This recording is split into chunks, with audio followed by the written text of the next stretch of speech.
Where Late the Sweet Birds Sang by Kate Wilhelm. So this is episode 50 of a series I'm doing called The Masterpieces of Science Fiction. And this book was copyright 1976, and it won a Hugo Award for Best Novel in 1977. I have this Pocket Books edition, which is the first paperback printing of this book in the US. There's also a pretty cool Timescape edition that came out later that I used in my thumbnail that I like. And then I also have a book club edition of this one that has some completely different artwork, but I really like this one too. And both of these books are going to go into my personal collection. I really enjoyed this book.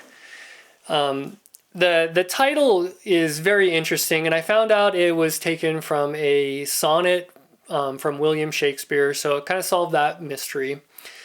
And this book is like it takes place right before a calamity takes over the world. I wouldn't really call this post-apocalyptic, but I could be convinced that this is considered post-apocalyptic. But there's more of a calamity that happens, a slowish calamity happens at the beginning of the book, and then the rest of the book is kind of in the aftermath of this calamity. It's a dystopian book, and it goes over some themes and ideas that have to do with human cloning. This book was written in 3 distinct parts, and each part is kind of distinct with its own characters, and that has its pros and its cons. I'll talk about that later in the review. But let's just kind of get right into the plot of this book. So this takes place in West Virginia, mostly, the east coast of the United States. Some of our characters go to Maryland and Pennsylvania, and I think even New York a little bit. But most of it's taking place in West Virginia. And when we start off this novel, we have a main character, David, and he's younger at the time, and his family is very rich, very well-to-do, very smart.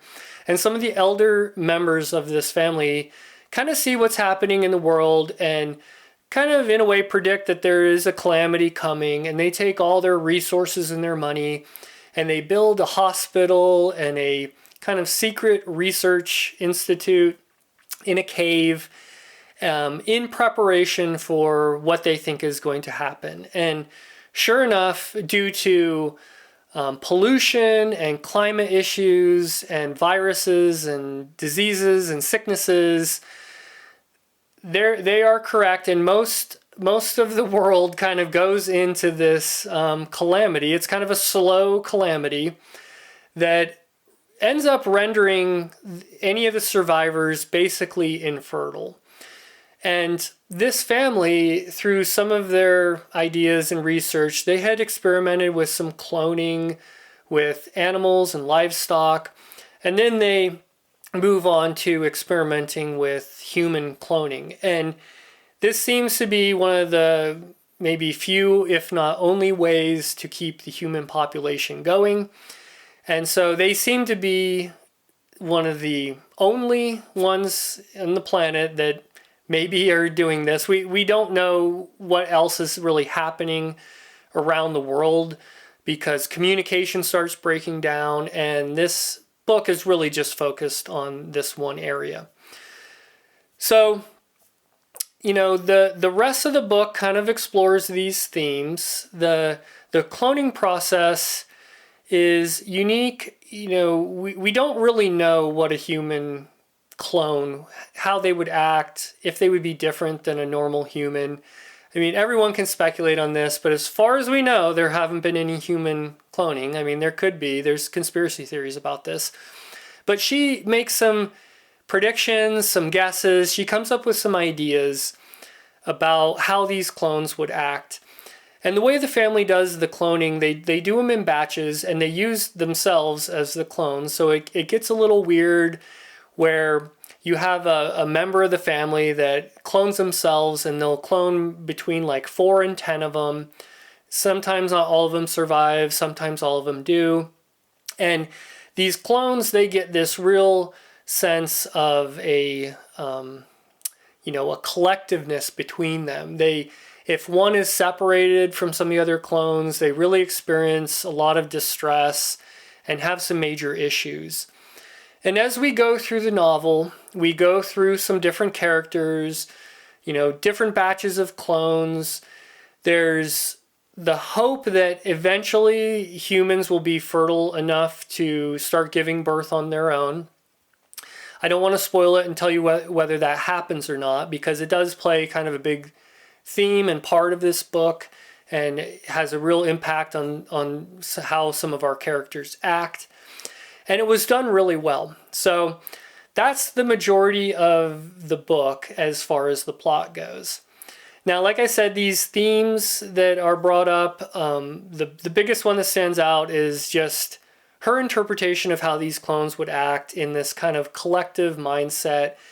And she kind of speculates that they lose this curiosity, this sense of independence, that they aren't as creative. There's these humans that are still kind of doing some art. They do have some free time. And how that all works between these collective clone groups and an individual human. So she explores these themes throughout the book, and it's done in just a really, really good way. Now let's just get into some pros and cons on this one. The biggest pro for me is Kate's writing. I think she's only written a few science fiction books from what I understand. She was married to another science fiction author. I'm missing his name right now. I'll put it down in the description. But I know she's written a lot of other genre and maybe just general contemporary fiction, but her writing is really good. In the beginning of each of these chapters, she'll describe the environment and the trees and the world.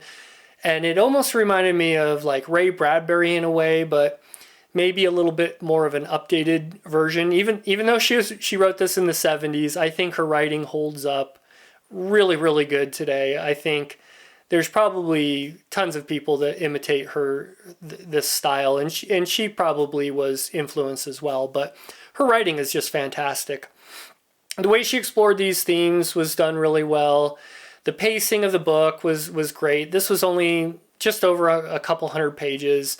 It was very easy to read. I never felt bored or bogged down by any sections, and it was just a really interesting read.